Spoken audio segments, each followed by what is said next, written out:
Oh, hi there. I'm Amir. I'm Andrew. And I'm Krish. And we're Malaysians! Then, All the way. Ask yourself this question. What is love? how do you define love? According to the Oxford Advanced Learners Dictionary, love can be defined as a strong feeling of deep affection towards somebody or something. And when two people love each other, what more better and beautiful way to express this love than through marriage? Now when we say marriage, you guys will probably be thinking about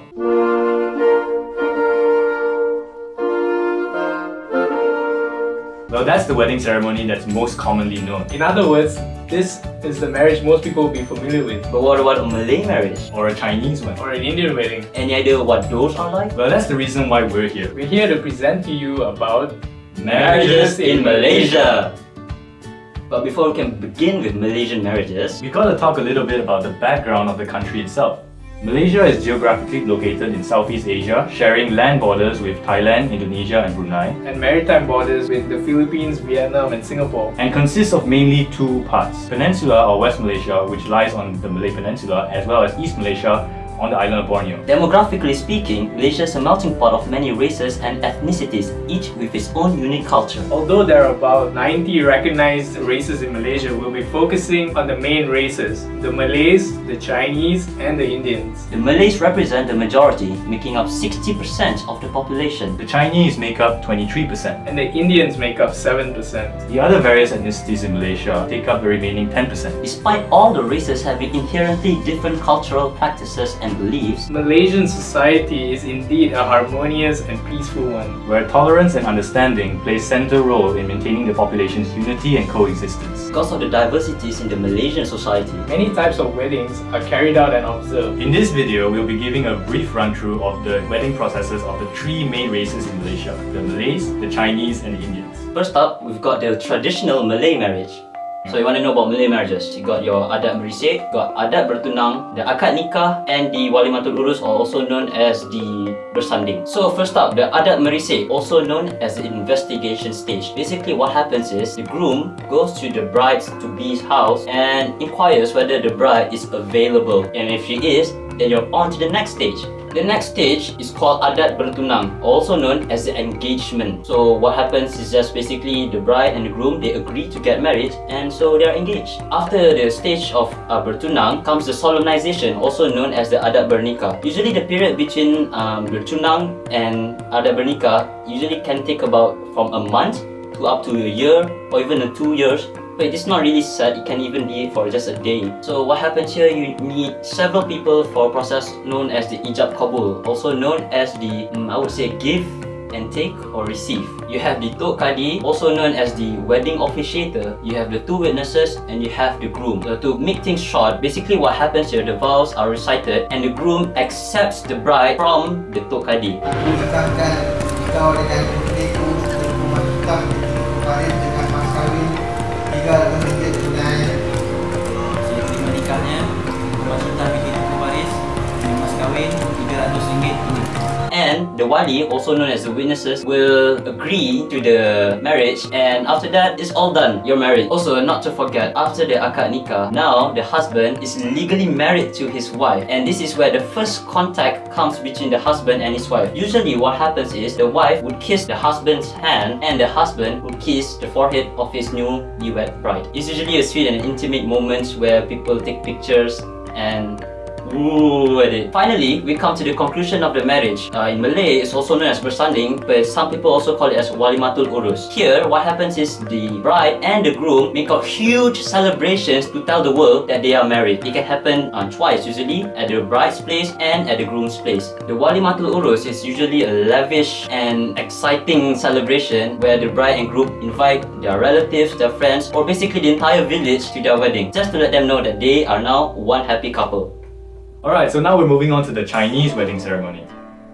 Alright, so I'll be explaining about the Chinese wedding process in Malaysia. So when two people finally make the decision that they want to get married, first things first, they go to a marriage registrar to officially get engaged. Technically, in a sense, the couple is already married, but in their parents' eyes, they're not married yet until they go through the traditional Chinese wedding ceremony process that has been done since way back when. The next step is selecting an auspicious date for the wedding. And believe it or not, the wedding date is usually based on the bride's and groom's respective birth dates. Of course, all of this is done through the consultation of a certified fortune teller or astrologer. After that, with the wedding date set, the groom's parents will visit the bride's parents to generally discuss about the marriage and the gifts for the betrothal ceremony. Speaking of that betrothal ceremony, the groom's family will usually provide the bride's family with what we call token money, which value is dictated by an auspicious number, let's say 99 or 999 Malaysian ringgit. Why number 9? Based on Chinese culture, the number 9 is believed to represent the word forever, which symbolizes a long and happy marriage ahead.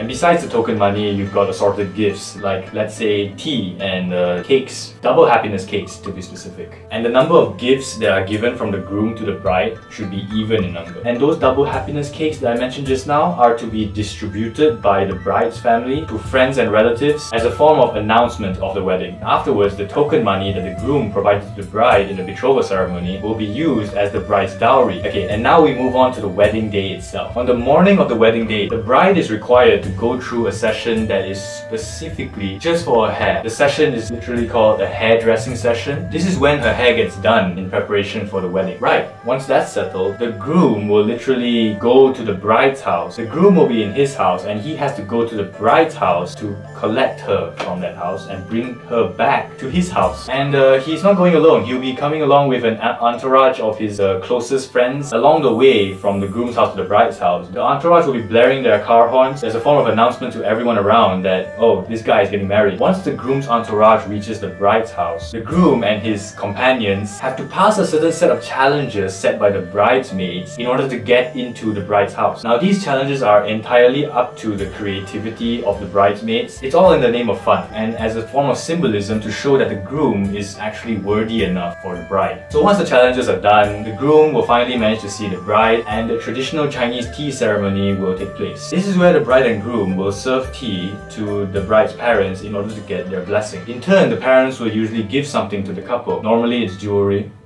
It could be anything. It's just a form of their blessing towards the newlywed couple. Of course, the grandparents are served tea as well, followed by the granduncles and aunts, brothers and sisters, and finally the cousins. Then of course, there will be a few short prayers dedicated to the happiness, longevity, and harmony of the marriage. And after that, the bride and groom will proceed to the groom's house instead, where the bridal room is, by the way. And then basically the same process is repeated, as in the traditional Chinese tea ceremony and the prayer session. Oh, and also as the bride is leaving the bride's house to go to the groom's house with the groom, the father of the bride will be holding an umbrella over the bride's head as she is making her way out of the house. This in a way symbolizes protection and the safety of the bride. And finally, on the evening of the wedding day, we have our traditional Chinese wedding banquet. I think this is more or less the concluding part of the whole Chinese wedding, and the banquet is usually an 8-course meal because the number 8 symbolizes wealth and prosperity in the Chinese culture. Lastly, we'll be checking out the Indian wedding. Okay, let's go on to Indian weddings. Indian weddings are influenced by Hindu rituals. The first stage of the Indian wedding is called the Variksha. This is basically when the groom shows intentions to marry the bride. How he does it is his whole family will visit the bride's family at the bride's house. Once the bride and the groom and their families agree to the marriage, then they move on to the engagement process. So the engagement, this time the bride visits the groom at the groom's house. They exchange gifts. Once each family exchanges gifts, then they have friendly conversations, get to know one another, and that's basically it. That's the whole engagement process. Okay, so now we move on to the wedding. The main part of the wedding, okay? The bride and groom will sit next to a priest in a temple. So basically, God is a witness to their marriage. So once the bride and groom are seated, the priest will conduct the prayers. Once the prayers are done, next is the tying of the tali. Now the tali is a string. The groom ties the tali around the bride's neck. The tying of the tali is to officiate the unison of the couple. Well, this is like the main part of the wedding. Now, while the groom ties the tali, everyone goes happy and they start throwing rice grains at the couple. Now, this part of the ceremony, the groom holds one hand of the bride and leads her around the area of the prayers 3 times. So once all of that is done, the bride and the groom, they go to their parents and get blessings. And they do this by touching their parents' feet. And basically that's the wedding. On the night of the wedding, there is a huge reception. In modern times, that's basically in a giant hotel, and that's the Indian wedding. Well, we hope that this video has helped to shed light on wedding ceremonies in Malaysia. Hope you enjoyed it. Well, of course, we only highlighted the 3 main races in Malaysia. There are many more. Besides Chinese, Malay and Indians, we got like Orang Urut, Dayak, Iban, Karazan, Sakais. Each of them have their, own unique wedding ceremonies. If you have the time, go and check out the other ethnic groups in Malaysia. You'll be surprised at the number of them. It's just sheer variety there are in Malaysia. Not just Malays, Indians and Chinese. And also mixed marriages. Even though we have 3 main marriages, it doesn't mean that only Malays marry Malays. Yeah, exactly. Yeah, we got friends that are Chindian or Malay, Indian, Malay, Chinese. Yeah, so many different types. Like me, I'm Korean, Malay. And on a side note, we apologize for any misinformation or inaccurate stuff that we have disseminated to you. Yeah, we know that we didn't explain everything thoroughly. This is a brief introduction to the Malaysian wedding ceremonies. It's a very brief run through. Obviously, none of us are married, so we are not the most qualified person to actually give explanation on marriages. But we're just here to give you a very general idea just to get you interested. So there you go, Malaysian weddings. So anyway, thanks for watching.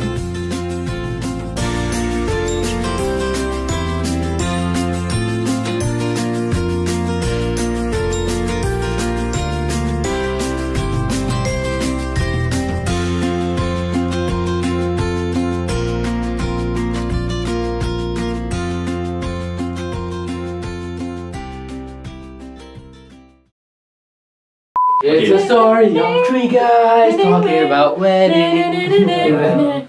Hey guys, thanks for checking this video out. Wedding ceremonies are very intricate and very, specific stuff, and the content in this video is basically like just scratching the surface. We're just here to give you an idea of what they're about. So we apologize if there's any inaccuracies or anything that's, wrong. Say sorry guys. I'm sorry. Sorry. Mom, if you're watching this and I didn't pronounce the Indian words correctly, I'm sorry. To my future wife, I know I messed up, but I will do it better next time with you. Jay, that's so stupid, man! Anyways, special thanks to these 2 dudes here, Ame and Krish. They're studying in the same university as me, the University of Leeds. It's an awesome university. Thanks a lot for voluntarily lending your assistance in this video of mine. You're welcome. No problem, man. Okay. Go. Let's go. Boom!